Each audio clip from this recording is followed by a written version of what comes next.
சிம்பிளான அச்சு முறுக்கு எப்படி பண்ணுறதுன்னு பார்க்கலாம். நம்ம இதில் எக் இல்லாமல் பண்ண போகிறோம். நல்லா முறுமுறுன்னு இருக்கும். பிகினர்ஸ்க்கு ரொம்ப பர்ஃபெக்டாக இருக்கும். தீபாவளி மட்டும் இல்லாமல் பொங்கல், சங்கராந்தி, உகாதி எல்லா ஃபெஸ்டிவலுக்குமே பர்ஃபெக்டான ஒரு ஸ்வீட்டுன்னு சொல்லலாம். இது வந்து கிறிஸ்மஸ்க்கு நம்ம செய்யலாம். அப்படி செய்யும்போது நீங்கள் ஒரு எக் வந்து ஆட் பண்ணிக்கலாம்.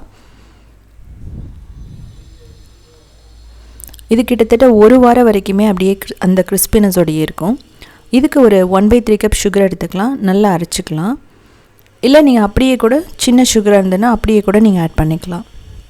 இப்போது 1 கப் அரிசி மாவு, அதுக்கப்புறம் 2 டேபிள் ஸ்பூன் மைதா போட்டுக்கலாம்.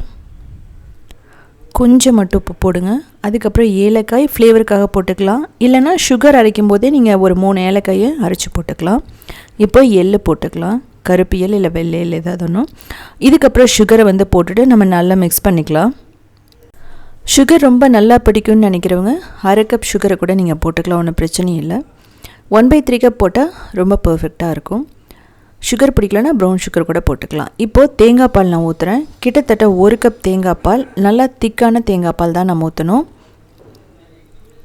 உங்கள்கிட்ட வந்து தேங்காய் பால் இல்லை அப்படின்னா நீங்கள் நார்மல் பால் கூட ஊற்றிக்கலாம்.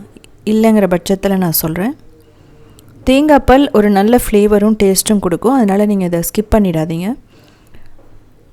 நீங்கள் எக்கோடு சேர்த்து செய்யணுன்னா இந்த ஸ்டேஜில் நீங்கள் ஆட் பண்ணிக்கணும். இதுக்கப்புறமா தேவையான அளவு தண்ணி ஊற்றிட்டு அந்த கட்டியெல்லாம் இல்லாமல் நல்ல ஒரு ஸ்மூத்தான பேட்டர் மாதிரி கொண்டு வரணும். அது எப்படி இருக்கணும்னா ரொம்ப தின்னாகவும் இருக்கக்கூடாது, ரொம்ப திக்காகவும் இருக்கக்கூடாது. ஒரு ஸ்பூனில் எடுத்து பார்த்தீங்க அப்படின்னா அது பின்னாடி கோட் ஆகிற மாதிரி இருக்கும். இப்போ எனக்கு கொஞ்சம் திக்காக இருக்கிற மாதிரி இருக்குது. ஸோ அதனால் நான் கொஞ்சம் ஊற்றி நான் மிக்ஸ் பண்ண போகிறேன். ஸோ இது கூட உங்களால் பார்க்க முடியலன்னா நீங்கள் எடுத்து ஊற்றும்போது நல்ல ஒரு ஃப்ளோ மாதிரி விழும். அவ்வளோதான், பேட்டர் ரெடி நமக்கு. இப்போது நம்ம மோல்டு வந்து ரொம்ப முக்கியம். இது வந்து நம்ம என்ன பண்ணணும்னா நல்லா சூடான எண்ணெயில் கிட்டத்தட்ட 1 நிமிஷம் நல்லா வச்சுருக்கணும். அப்போ தான் அது வந்து ஹீட் ஆகும். அப்படி ஹீட் ஆனால் தான் அந்த பேட்டர் வந்து அந்த மோல்டில் ஒட்டும். இப்போ என்ன ஒரு முக்கியமான விஷயம்னா முழுசாக வந்து நம்ம மூழ்கக்கூடாது, ரொம்ப முக்கியம். இப்படி முழுசாக மூழ்கி நீங்கள் ஃப்ரை பண்ணிங்க அப்படின்னா அது வந்து டோட்டலாக வந்து டிமோல்ட் பண்ணவே முடியாது. உங்களுக்கு ஒரு எக்ஸாம்பிள் காட்டியிருக்கேன் எப்படி இருக்குன்னு சொல்லிட்டு பாருங்கள். இப்போ நம்ம என்ன பண்ணணும் அப்படின்னா நல்லா சூடான எண்ணெய் தான் இருக்கணும். லோவோ மீடியம் வைக்கக்கூடாது. நல்லா சூடான அந்த மோல்டை பேட்டரில் பாதி மட்டும்தான் டிப் பண்ணணும். டிப் பண்ணிவிட்டு நல்ல சூடான எண்ணெயில் தான் நீங்கள் ஃப்ரை பண்ணணும். 1 நிமிஷம் அப்படியே விட்டுருங்க. அதுக்கப்புறம் வந்து ஹீட்டை கொஞ்சம் கம்மி பண்ணிக்கோங்க, மீடியமில் வச்சுக்கோங்க. அதுக்கப்புறம் நீங்கள் இது மாதிரி ஒரு ஸ்டிக் இருந்துச்சுன்னா எடுத்து விட்டிங்கன்னா ஈஸியாக வந்துடும். இது ரொம்ப ஹை ஹீட்டில் வச்சுமே ஃப்ரை பண்ணிட்டு இருந்தீங்கன்னா ஈஸியாக ப்ரௌன் ஆகிடும். ஏன்னா அது சுகர் இருக்கிறதுனால. ஸோ முதல்ல ஹையில் இருக்கணும். அதுக்கப்புறம் வந்து அதை ரெடியூஸ் பண்ணிவிடுங்க ஹீட்டை. அதுக்கப்புறம் நீங்கள் ஃப்ரை பண்ணலாம். ஒவ்வொரு தடவையும் நம்ம வந்து ஃப்ரை பண்ணும்போது இந்த மோல்டை நல்ல சூடான எண்ணெயில் வச்சுட்டு அதுக்கப்புறம் பேட்டரில் டிப் பண்ணிவிட்டு பண்ணணும். 1 நிமிஷத்துக்கு அப்புறம் தான் இப்படி ஷேக் பண்ணணும்.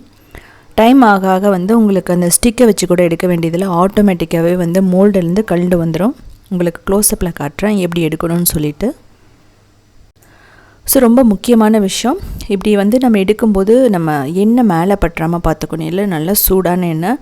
இப்படியெல்லாம் நம்ம ஸ்டிக்கெல்லாம் வச்சு பண்ணும்போது அந்த எண்ணெய் வந்து கீழே சிந்துறதுக்கு வாய்ப்பு இருக்குது. ஸோ அதனால் நீங்கள் ரொம்ப கேர்ஃபுல்லாக தான் இருக்கணும்.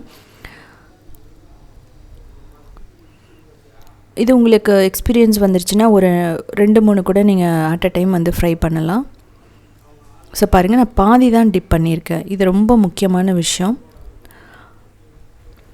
ஸோ 1 நிமிஷத்துக்கு அப்புறம் இப்படி வந்து கொஞ்சம் கையை தூரமாக வச்சுட்டு லைட்டாக மட்டும் எடுத்து விடுங்க. ரொம்ப பக்கத்தில் வச்சு எடுத்தீங்க அப்படின்னா ஹீட்டை வந்து கையில் படும். இப்போது இன்னொன்று ஃப்ரை பண்ணிகிட்டு இருக்கும்போதே நமக்கு ஏற்கனவே போட்டது ஃப்ரை ஆகிடுச்சு, நம்ம எடுத்துடலாம். உங்களுக்கு வந்து என்னோடய மோல்டு அப்படிங்கிறது வந்து அயனில் வந்து வச்சுருக்கேன் நான். நீங்கள் வந்து நான்ஸ்டிக்கில் இருந்ததுன்னா அது ரொம்ப ஈஸியாக இருக்கும் உங்களுக்கு. அது மாதிரி நீங்கள் வாங்கிக்கோங்க. இது வந்து மோல்டு சின்னது தான். நம்ம கடைகளில் வந்து பெருசாக கிடைக்கிது நான்ஸ்டிக்கில். அது வந்து பார்த்திங்கன்னா ஈஸியாக இருக்கும் உங்களுக்கு. ஸோ நான் வச்சுருக்க மோல்டு அயன் அப்படிங்கிறதுனால அது கொஞ்சம் பழக்கப்படுத்தணும். ஸோ கொஞ்சம் ஆயிலில் வச்சுட்டு நல்லா சூடு பண்ணிவிட்டு அது மாதிரி பண்ணணும். இப்போ பாருங்கள், நான் கொஞ்சம் சூடு பண்ணிவிட்டு அதுக்கப்புறம் நான் டிப் பண்ணிவிட்டு ஃப்ரை பண்ணுறேன். 1 நிமிஷத்துக்குள்ளே நீங்கள் வந்து ஷேக் பண்ணக்கூடாது. ஷேக் பண்ணால் ஷேப் வந்து மாறிடும். 1 நிமிஷத்துக்கு அப்புறம் தான் நீங்கள் வந்து அதை எடுத்து விடணும். அதாவது என்னென்னா பேட்டர் ரொம்ப முக்கியம், ரெண்டாவது ஆயில் ஃப்ரை பண்ணுற ஹீட் ரொம்ப முக்கியம். அது வந்து ரெண்டையுமே பார்த்துக்கிட்டிங்கன்னா ரொம்ப பர்ஃபெக்டாக வந்துடும். அச்சு முறுக்குங்கிறது எல்லாருமே ஈஸியாக பண்ணிடலாம். மைதா போட்டிருக்கிறதுனால ஆயிலை ரொம்பவும் அப்சர்வ் பண்ணாது. இப்படி நீங்கள் ஃப்ரை பண்ணதுக்கப்புறமா அந்த மேலே இருக்கிற பக்கத்தை வந்து நீங்கள் கீழே இது பண்ணிங்கன்னா தான் வந்து ஆயிலெல்லாம் கீழே வந்து வடிஞ்சிடும் நல்லாவே. ஸோ இதுலேயே வந்து பார்த்திங்கன்னா கார அச்சு முறுக்கும் இருக்குது. அது எப்படின்னா 1 கப் அரிசி மாவு, 1/4 கப் கடலை மாவு, ஒரு 2 டேபிள் ஸ்பூன் மைதா போட்டுட்டு கொஞ்சம் எள், அதுக்கப்புறம் மிளகாய்த்தூள் இதெல்லாமே போட்டுட்டு நீங்கள் பண்ணிங்கன்னா, பெருங்காயம் எல்லாம் போட்டு பண்ணிங்கன்னா ரொம்ப சூப்பராக வரும். கூடி சீக்கிரமாக அந்த வீடியோ நான் போடுறேன். உங்களுக்கு 2-3 நான் வந்து ஃப்ரை பண்ணுறதை காட்டியிருக்கேன். ரீசன் என்னென்னா எந்தளவுக்கு அது ஃப்ரை ஆகுது, எந்தளவுக்கு அது ப்ரௌன் ஆகுதுன்னு நீங்கள் வந்து பார்த்துக்கணும். அதுக்காக தான். ஏலக்காயோட ஃப்ளேவர் பிடிக்காதவங்க வனிலா எசன்ஸ், ரோஸ் எசன்ஸ் ரெண்டில் ஏதாவது ஒன்று நீங்கள் போட்டுக்கலாம். எள்ளு பிடிக்காதவங்க அதை ஸ்கிப் பண்ணிக்கோங்க. கூடி சீக்கிரமாக எக்கில் எப்படி பண்ணுறதுன்னு சொல்லிவிட்டு நான் வீடியோ போடுறேன். மைதா பிடிக்காதவங்க 2 டேபிள் ஸ்பூன் நான் மைதா போட்டிருக்கேன். அதுக்கு நீங்கள் கோதுமை கூட போடலாம், ரொம்ப நல்லா தான் இருக்கும். ஸோ இதே மாதிரி நிறைய ரெசிபீஸ் வேணும் அப்படின்னா நீங்கள் உத்தமி கிச்சனை ஃபாலோ பண்ணலாம். க்ரியேட்டிவ் வேர்ல்டுன்னு சொல்லிட்டு இன்னொரு சேனல் இருக்குது, அதில் 1900 ரெசிபீஸ் போட்டிருக்கோம். அது மட்டும் இல்லாமல் சவுத் இண்டியன் foods.in அப்படிங்கிற வெப்சைட்டை 14 இயர்ஸ்க்கு மேலே ரன் பண்ணிகிட்ருக்கோம். 8000 ரெசிபீஸ் இருக்குது, step by step photos plus வீடியோஸோட. ஸோ நீங்கள் பார்த்துட்டு கமெண்ட் பண்ணுங்கள், இது எப்படி வந்துச்சுன்னு சொல்லிவிட்டு கமெண்ட் பண்ணுங்கள்.